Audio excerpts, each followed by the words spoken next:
ಜಿ5 ಇರುವಾಗ ನೀವು ನಿಮ್ಮ ನೆಚ್ಚಿನ ಶೋಗಳನ್ನ ಎಂದಿಗೂ ಮಿಸ್ ಮಾಡಿಕೊಳ್ಳುವುದಿಲ್ಲ. ಅದು ಸಂಪೂರ್ಣ ಉಚಿತವಾಗಿ. ನನಗೇನೂ ನೆನಪಿಲ್ಲ. ಇದು ಇವ್ರ ಮನೆ ವಿಷಯ, ನಾನ್ಯಾಕೆ ಮಾತಾಡಬೇಕು ಅಂತ ಸುಮ್ಮನಿರೋದಕ್ಕೆ ನನ್ನ ಮನಸ್ಸು ಒಪ್ತಾ ಇಲ್ಲ.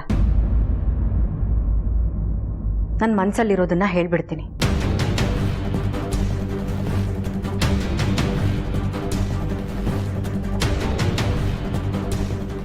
ನಾನು ಈ ಮನೆಗೆ ಬಂದು ಸ್ವಲ್ಪ ದಿನ ಆಯಿತು.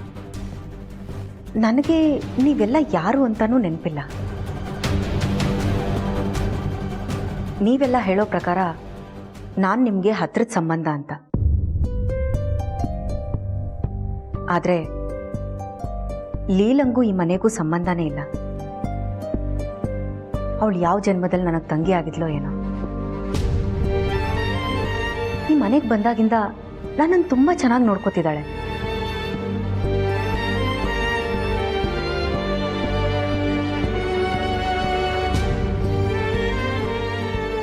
ಅಂಥವಳು ನನಗೆ ತೊಂದರೆ ಮಾಡ್ತಾಳ?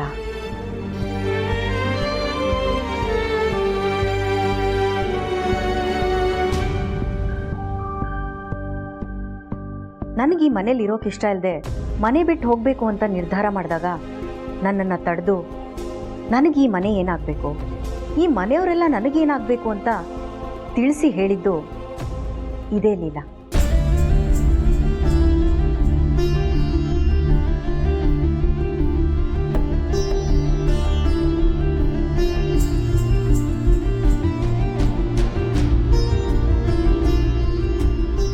ಆಗಲೂ ನಾನು ಒಪ್ಪದೇ ಇದ್ದಾಗ ನಿಮ್ಮ ಕಣ್ಣಲ್ಲಿ ಖುಷಿ ಕಾಣಬೇಕು, ಈ ಮನೆಯವರೆಲ್ಲ ಮತ್ತೆ ಒಂದಾಗಬೇಕು ಅನ್ನೋ ಒಂದೇ ಒಂದು ಕಾರಣಕ್ಕೆ ನನ್ನ ಕಾಲು ಹಿಡಿದು ಬೇಡ್ಕೊಂಡು ನಾನು ಮತ್ತೆ ಇಲ್ಲೇ ಉಳ್ಕೊಳ್ಳೋ ಥರ ಮಾಡಿದ್ಲು.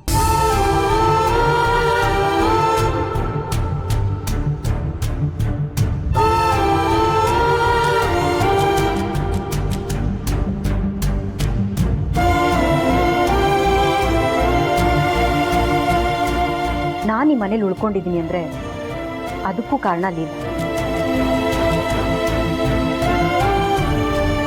ಯಾರೋ ಯಾರಿಗೋ ಯಾಕೆ ಖುಷಿ ಕೊಡಬೇಕು? ಆದರೆ ಲೀಲಾ ಬದುಕಿರೋದು ಬೇರೆಯವ್ರ ಸಂತೋಷಕ್ಕೋಸ್ಕರ.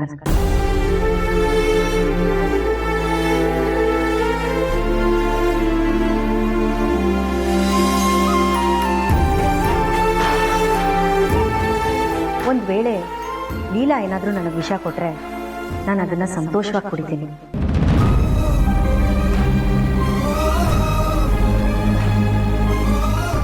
ಯಾಕೆಂದರೆ ಅವಳು ಒಳ್ಳೆತನ ವಿಷಾನೂ ಕೂಡ ಅಮೃತ ಮಾಡಿಬಿಡುತ್ತೆ.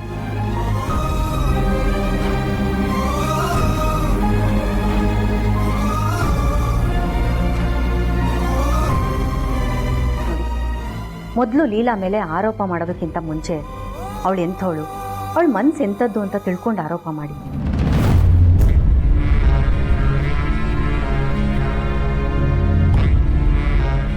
ಒಂದು ಮಾತಂತೂ ಸತ್ಯ, ಯಾವುದೇ ಕಾರಣಕ್ಕೂ ಲೀಲಾ ಈ ತಪ್ಪನ್ನು ಮಾಡಿರೋದಕ್ಕೆ ಸಾಧ್ಯನೇ ಇಲ್ಲ.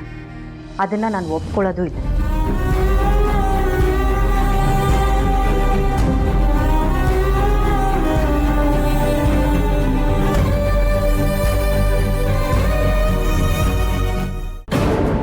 ರೂಪಾ, ನೀನೇನೋ ಹೇಳಕ್ಕೆ ಬಂದಿಯಲ್ಲ, ಏನದು?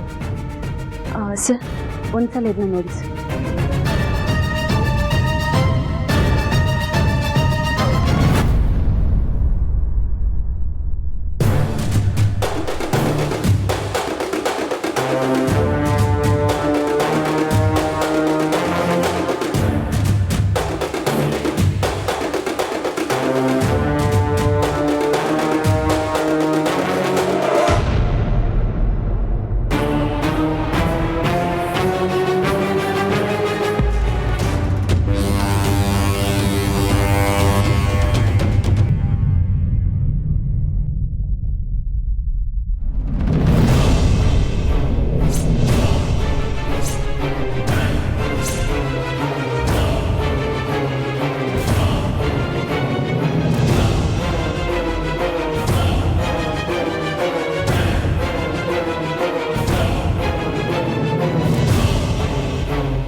ಸರು, ನಿಂಗೆ ಅಲ್ಪ ಸ್ವಲ್ಪ ಕೆಟ್ಟ ಬುದ್ಧಿ ಇದೆ ಅಂತ ಗೊತ್ತಿತ್ತು, ಅದಿಷ್ಟೊಂದು ನೀಚ್ ಬುದ್ಧಿ ಇದೆ ಅಂತ ಗೊತ್ತಿರ್ಲಿಲ್ಲ. ಛೀ,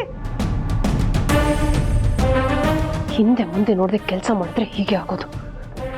ಈಗ ಎಲ್ಲರೂ ಉಗಿತಾರೆ, ಮುಖ ತುಂಬ ಉಗಿಸ್ಕೊ.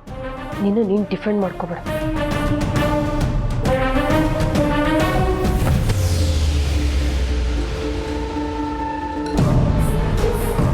ಅಲ್ಲಮ್ಮ ಸರು, ನೀನಾಗೆ ತಪ್ಪು ಮಾಡಿ ಕಣ್ಣಾರ ನೋಡ್ದೆ ಅಂತ ಹೇಳಕ್ಕೆ ನಿಂಗೆ ಹೇಗಮ್ಮ ಮನ್ಸು ಬಂತು? ಏನೇನೆಲ್ಲ ಮಾತಾಡ್ದೆ ಸರು ನೀನು ಮಾಡಿರೋ ಕೆಲಸ ನೋಡಿ ನನಗೆ ಅಸಹ್ಯ ಅನಿಸ್ತಿದೆ. ಛೀ,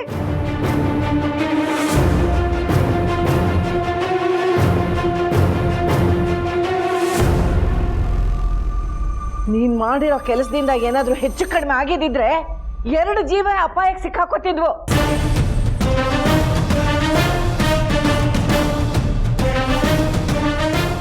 ಅಂತ ದ್ವೇಷ ಏನಮ್ಮ ನಿನಗೆ ಲೀಲಾ ಮೇಲೆ? ಅಂತರಾಗೇನಾದ್ರೂ ಹೆಚ್ಚು ಕಮ್ಮಿ ಆಗಿದ್ದಿದ್ರೆ? ಪ್ಲೀಸ್ ಎಲ್ಲರೂ ಸ್ವಲ್ಪ ಸುಮ್ಮನೆ ಇರ್ತೀರಾ?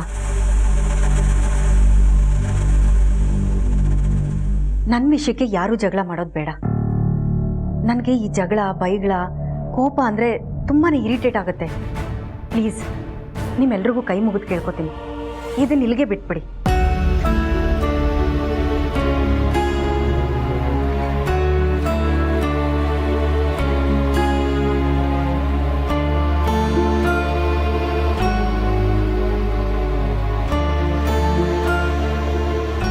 ಸಮಸ್ಯೆಗಳು ಏನೇ ಇದ್ರೂ ಅದನ್ನ ಕೂತು ಮಾತಾಡಿ ಬಗೆಹರಿಸ್ಕೊಳ್ಳೋಣ.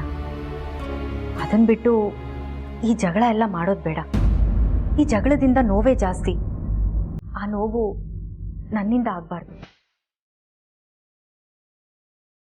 ಪ್ಲೀಸ್ ದಯವಿಟ್ಟು ಇಲ್ಲಿಂದ ಎಲ್ಲರೂ ಹೋಗೋಣ.